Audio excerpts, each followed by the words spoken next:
Magandang araw po, mga kababayang ka-Pokemon, mga ka-Mission Impossible. Welcome po kayo sa Jesra Trading. Ayan, tayo po ngayon ay mayroong giveaway sa darating po na Saturday or Sunday po. Ang gagawin nyo lang po, like, comment, share, and subscribe po sa ating YouTube channel, sa ating Facebook page, Jesra Trading. At meron na po kayong chance sa ating giveaway, mga ka-Pokemon. Kumusta po kayo lahat? At isa muling pagkakataon na sana ay makapag-share po tayo ng information at makapag-educate po tayo, makapag-orient po tayo at makapagbigay po tayo ng karagdagang kaalaman para po sa ating mga ka-Pokemon dito po sa Jesra Trading. Bilang sharing po natin sa ating community. At nawa ay magustuhan nyo po ang ating content. Lalo-lalo na po sa mga newbies sa hobby at yung mga veteran na po sa hobby ay pwede po kayong tumambay. At samahan nyo po ako sa mga content po natin. At pwede po kayong mag-comment, pwede po kayong magtanong, pwede po kayong tumulong po sa mga information po na sinishare po natin. Mga kaibigan, mga ka-Pokemon. Welcome po kayo muli sa Jesra Trading. Maraming pong salamat sa inyong patuloy na pagsubaybay at pagsuporta. Ang ating pong pag-uusapan ngayon ay patungkol po sa Pokemon investing, Pokemon collecting, na sabi ko noong nakaraan, pick the best set. No? Piliin po natin yung pinakamagandang set na babagay po sa ating goal, sa ating purpose, sa ating plano po dito po sa hobby na ito. Kasi lagi kong sinasabi sa inyo, magastos po siya. It is very expensive yung hobby na ito. So kailangan meron po tayong set of goals, meron po tayong mga plan or strategies kung ano po yung dapat po natin gawin, mga ka-Pokemon.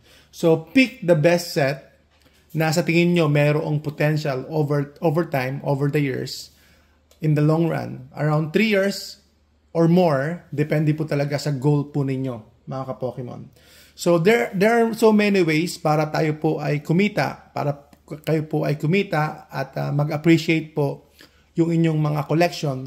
Depende lang po talaga sa inyong purpose or sa inyong plano po or goal po ninyo sa hobby na ito, mga ka-Pokemon. So marami pong avenues, marami pong path, or marami pong mga landas na pwede po nating piliin. Pwede po natin piliin kung ano po ang gusto natin dito po sa hobby na ito.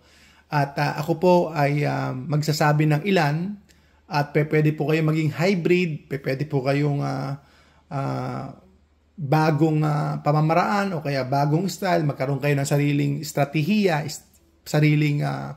sariling diskarte kung paano po kayo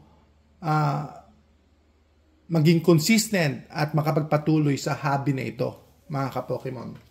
Dito po sa collection na ito ng shiny cardboard.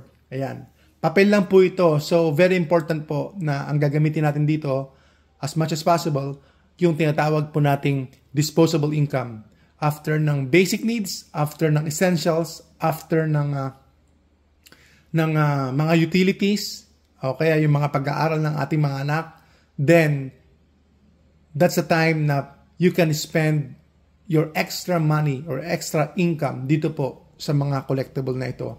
Na at the end of the day, ay papel lang po sila.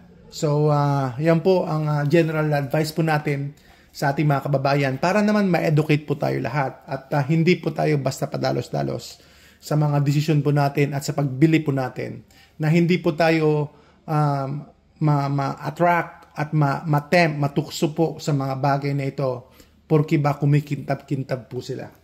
So, meron pong tawag sa parang sakit quotation. Ang tawag yata nila doon, mga ka-Pokemon, ay shiny object syndrome. Parang ganon. Yung parang ganong terminology na ganon. Shiny object syndrome. Kaya yan po mga ka-Pokemon, no? Dapat makontrol po natin yung ating mga sarili sa pagbili po, lalo na po kung wala naman po tayong disposable income o extra income, or wala pa po tayong ipon para po, specific po, para po sa mga products na ito. So, magbibigay lang po ako ng ilang mga path na pwede po natin gawin para mag-thrive po tayo sa ating mga collection. At marami pong path yan, no? Maraming path. At ang number one na lagi kong sinasabi sa inyo, na siya naman po talaga ang king of strategies, no? Pagdating po sa Pokemon hobby, yung sealed collection. Yung we are going to keep it sealed, yung mga products na ating binibili, like ETBs, Booster Bundle, and Booster Box. We are going to keep it sealed, yung mga booster box na ito. And then, we wait po tayo ng certain period, like 3 years, para po mag-accumulate po siya ng presyo. Yan, mag-appreciate po siya ng presyo, tumaas po yung presyo niya, dahil magiging rare na po or out of print na po. So, sabi ko kanina, 3 years pala, at least, kung maaari, mas matagal pa. Kasi, 2 to 3 years po ang print window po ng mga products na ito, ng mga cards na ito. So, sabi ko sa inyo, keep it sealed. Keep it sealed. Yan po ang primary goal natin dito. Ma-educate po tayo. Ma-educate po ang bawat isa na let us go. We are going to keep it sealed.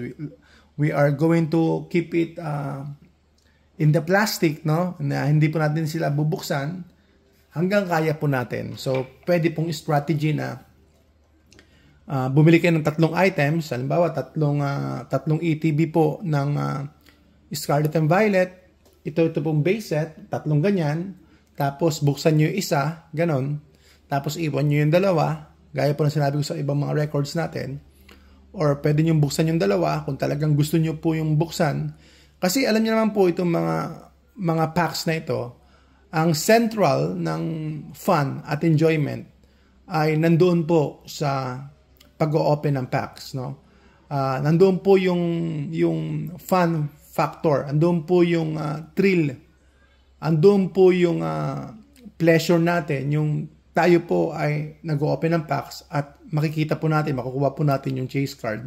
But to tell you frankly, andun din po yung pwede po mag-arise sa disappointment, yung big disappointment na hindi po tayo makapull ng chase card at wala po tayong makuha sa ating mga pag-open ng mga packs. At magiging loss po yung ating collection or yung ating box instead of keeping it sealed na makikip niya at over time ay mag-appreciate po ng value. So, it's your choice kung ano po yung discard niyo. Sabi ko, bili kayo ng 3, piliin niyo yung best set, tapos pili kayo ng 3, halimbawa, pili kayo ng 3 Twilight Masquerade Booster Box, tapos mga ka-Pokemon, yan po, bubuksan nyo halimbawa yung 2 or 1. So, depende po sa appetite po ninyo sa pagbubukas at depende po sa appetite ninyo sa pag-o-open o pag-keep sealed ng mga products na ito. So, bili kayo 3, iwan nyo yung 2, or kaya buksan nyo 1, iwan nyo yung 2, ganun po. Or bili kayo ng 10.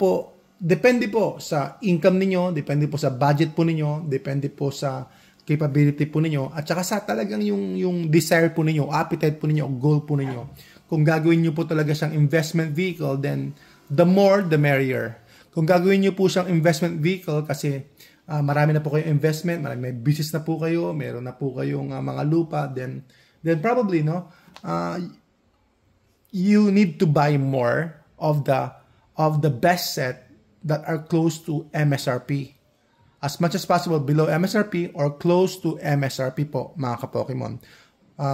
Kung talaga magdo-double MSRP po kayo, double na po yung bibili niyo. Halimbawa, ito ay bibili niyo po ng 12,000 or 11,000 or 15,000. Sabihin natin 16,000, double na po siya. So, be wary. Mag-ingat na po kayo.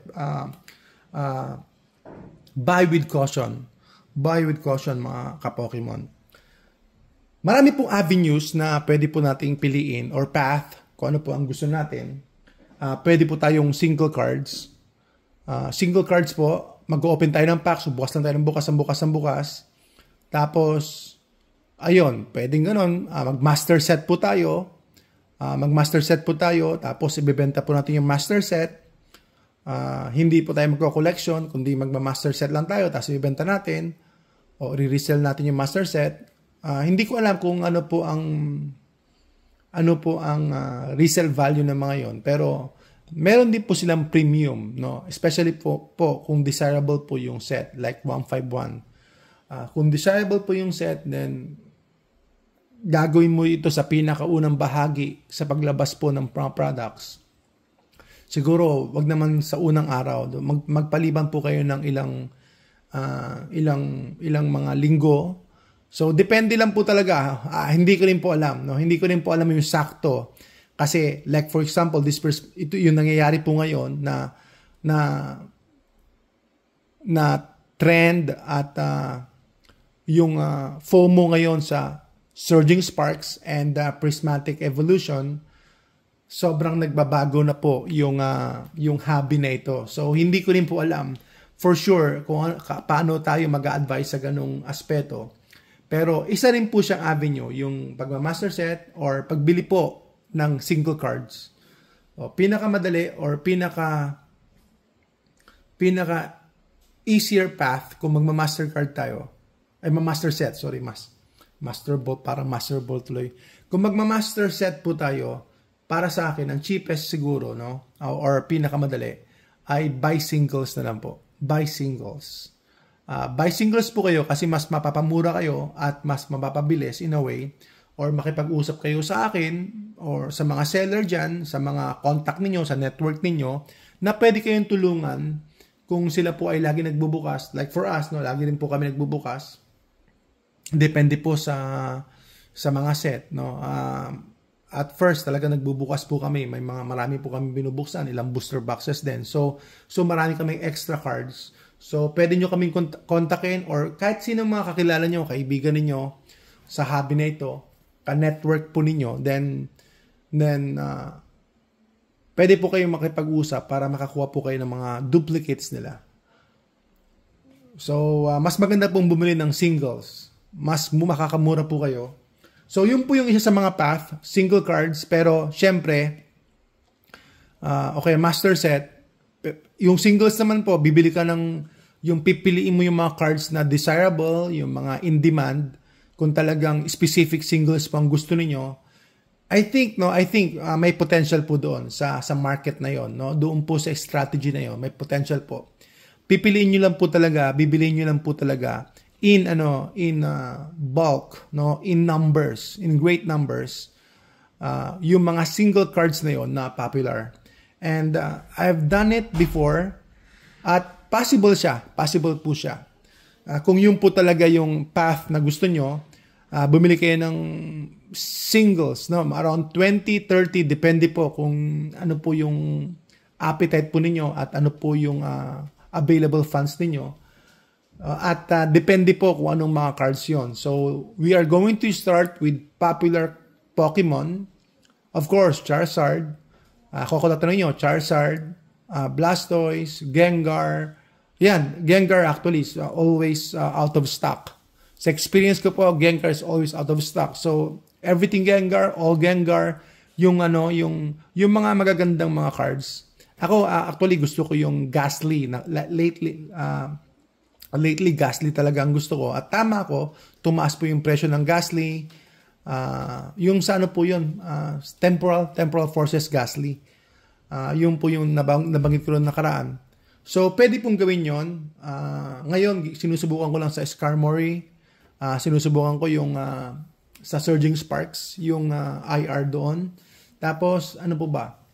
Yan, yung mga pwede kayo mag-single cards, depende po sa appetite nyo. But there's always so much risk sa single cards and even graded cards. So, graded and single cards, meron pong risk, mga ka-Pokemon. So, marami po tayong plays na pwedeng gawin. Pwede rin po yung grading play, no? Grading cards na bibili po tayo ng cards na marami.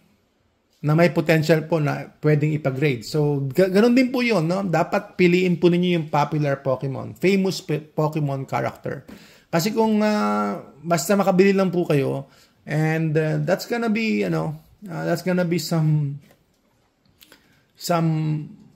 risk with it, no? At pagdating po sa single cards, pagdating po sa graded cards, in my own opinion, ay napakalaki po ng risk.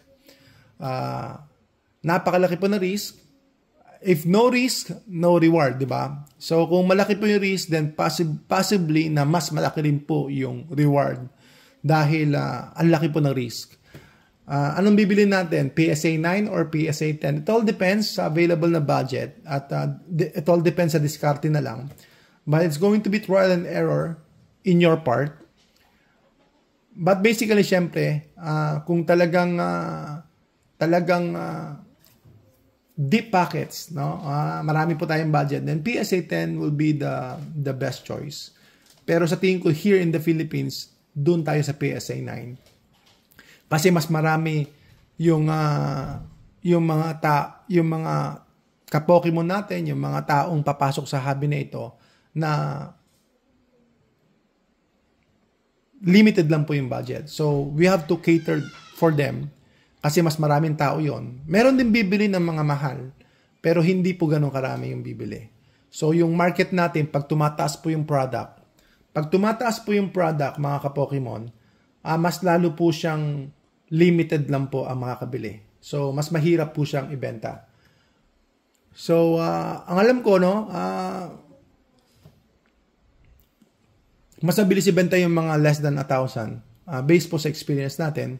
Pero don't get me wrong, meron din pong bumibili ng more than 10,000, 15,000, 20,000 cards. So may mga bumibili din po, mga ka-Pokemon. So it's up to you kung ano talaga yung risk appetite po ninyo. But I'm telling you, kapag graded cards, pag raw cards, sobrang laki ng bagsak. So 50% down, 70% down, at pwede niyo siya mag-up ng double the price or probably triple the price. It all depends. Parang nakwento ko na to sa inyo yung Magikarp ng Paldea Evolve. Binenta ko lang ata ng, I'm not sure, no, parang 6,000 pero magkano na siya ngayon, di ba? After a few months, magkano na siya ngayon. So, yung Mew, binenta ko lang din po ng siguro 7,000 yon ng Paldea Fates, yung Bubble Mew. So, ngayon magkano na po siya. So, tandaan nyo rin po, mga ka-Pokemon, dito, dapat i-calculate nyo lang po, i-consider nyo po sa pricing ninyo yung taxes po. Doon po sa any price po na nakikita nyo na sa online, no? Sa TNT, sa price charting, sa eBay, there's always some tax or shipping fee na involved. So, wag po kayong mako-confuse na binibase nyo palagi sa mga prices na yon. Hindi po real yon, hindi po totoo yon. At may mga instances na sobrang out of this world yung mga prices po, ma'am, na makikita natin. Yung last item sold, yung price niya ay kuminsan ay wala po sa graph or wala po sa linya ng presyo, mga ka-Pokemon. So marami tayong plays or avenues na pwedeng gawin dito po sa hobby na ito. Pwede po tayong mag-flip, no? O kaya mag-scalp. Maghahanap po tayo ng mura, tapos ibebenta po natin ng mas mataas ang presyo. Mabilisan lang. But, syempre, no? It's going to be harder at saka mas maraming effort po ito, mas matrabaho po ito, mas stressful po ito. Especially if you are not a reputable seller. Especially kung nagsisimula ka lang. Mahirap, lalo na po sa una, mga ka-Pokemon. At syempre, there are so much work and labor doon pong involved. No, marami kang kakausapin, marami kang gantuin. Pero it's all up to you, mga ka-Pokemon, kung paano po kayo magta-thrive sa hobby na ito. Ang gusto natin ay ma-educate po lahat, magkaroon po tayo ng goal, at maging liquid po Kasi kapag nagtulungan po tayo mga ka-Pokemon, lahat ng seller, lahat ng flippers, scalpers, lahat ng collectors, may share natin ito, lumaki po ang community natin dito sa Pilipinas. We are going to help so many people and we are going to help ourselves as well. Kasi yung products po natin ay magiging much more liquid and much more magiging popular po sa lahat. And ayan, bilang kami rin po ay seller and then in a way ay small-time investor, nag-add po kami sa mga collectors ng significance or na importance in a way na nagiging liquid po yung mga products na ito at nagiging available po lalo na po sa mga avid collectors po ng sealed products. Dahil may mga times talaga, may mga instances na wala po tayong makuha, wala po tayong makita. So sometimes ay nakakatulong po kami sa mga talagang in dire need of these products, especially for unique products po na available po sa amin na pwede po naming ma-share at maibigay po sa community through purchase, mga ka-Pokemon. So lahat ng yan, no? Basta ang kailangan lang magkaunawaan tayo, magtulong-tulong tayo at ma-educate po natin ang ating mga kasamahan. Lahat ng yan, it's going to be beneficial and productive for the hobby. It's going to be healthy for the hobby as long as sana wag naman masyadong overpriced, wag naman masyadong malayo sa mga pricing po, no? Kaya tayo dito po sa Just Trading sinisikap natin na below MSRP po kung kaya natin, close to MSRP pag kaya natin. But unfortunately may mga instances talaga nag-appreciate na po yung mga items, then wala na po tayong magagawa kasi yun na po yung puhunan. And then we carry so much risk doon po sa travel nito, doon po sa logistics po ng mga products natin. And then meron po tayong expenses involved as a store, as legitimate po na sumusunod po tayo sa sistema. May mga procedures po tayong dapat isakatuparan para po maging okay po yung ating mga transactions po. Kaya yan po mga ka-Pokemon, no? Marami tayong pwedeng gawin. Pwede rin breaker, magbubukas ng packs, online, live, o kaya via TikTok or via any streaming app. Magbubukas kayo, magbebenta kayo ng packs, magre-rip kayo ng mga boxes. So, pwede rin po 'yon, no? Any will do, no? Depende po sa goal niyo, depende po sa purpose niyo. Nasa sa inyo po kung ano po ang gusto niyo gawin. Ang gusto lang natin ay mag-thrive tayo at magpatuloy po tayo sa hobby na ito. Kasi ang totoo niyan, after this hype, no, after this prismatic evolution, depende na lang, no? Depende po sa mga gagawin ng Pokemon Company. Baka mag-die down din to, baka bumagsak lang din to. Hindi natin alam, no? But kailangan mag-thrive tayo, no? Mag-survive tayo in a way na ma-prolong natin yung ating hobby at magawa natin yung mga bagay na pleasurable, na kapag i-enjoy kayo, na may fun kayo. Kasi keeping it sealed, at the end of the day, it's gonna be the same thing, no? Meron din siyang pleasure factor, meron din siyang fun factor, not just on opening packs. Yung nakikita nyo siya na mayroong suspense, mayroong mystery, na nandyan lang siya na hindi nyo binubuksan para kayong merong regalo araw-araw. Para kayong merong regalo. Yung pakiramdam na meron kayong regalo na nandyan lang siya araw-araw na hindi nyo binubuksan, napapractice nyo yung delayed gratification. Yung delayed gratification, yung feeling na hindi nyo binubuksan na bukas na lang, hanggang na-extend ninyo, na-prolong ninyo, hanggang humahaba na yung pagtitiis ninyo, yung pagkapasensya ninyo, then yun na po mga ka-Pokemon, yung excitement na pwedeng mag-arise po dito po sa mga products na ito. At habang naka-display siya, ma-appreciate nyo yung art, ma-appreciate nyo yung items, at ma-appreciate ng mga kaibigan ninyo, ng mga bisita ninyo, pag nakita po nila yung display ninyo, at magugulat din sila na hindi biro yung mga display ninyo, hindi biro yung mga products ninyo kasi mamahalin din naman po talaga. Papel lang siya pero mamahalin. So hindi po ito para sa weak soul, hindi po ito sa weak heart. Kinakailangan strong personality, strong goal, kinakailangan ay buo ang loob mo, at experience ka dito sa hobby na ito para you can attest, you can confirm to everybody na may potential po yung product na ito. So over time dapat maging expert po tayo. Hindi po tayo susuko. No surrendering. Ayan, no surrender. No retreat. Ayan, no retreat, no surrender. Yung pala yun. So, laban lang, mga ka-Pokemon. Huwag kayong mabahala. Pero ngayon, malakas ang loob lahat ngayon. So, pakiramdaman ninyo ang sarili nyo ngayon, mga ka-Pokemon. Pag sinasabi nilang bull run o kaya bull market, no? Yan po yung tumataas po yung mga products natin sa Pokemon. Malakas po ang loob natin lahat bumili. So, we have to be cautious, mga ka-Pokemon. Pag-aralan niyo mabuti, maging aware po kayo sa paligid ninyo, sa aspeto na ito ng collection na ito.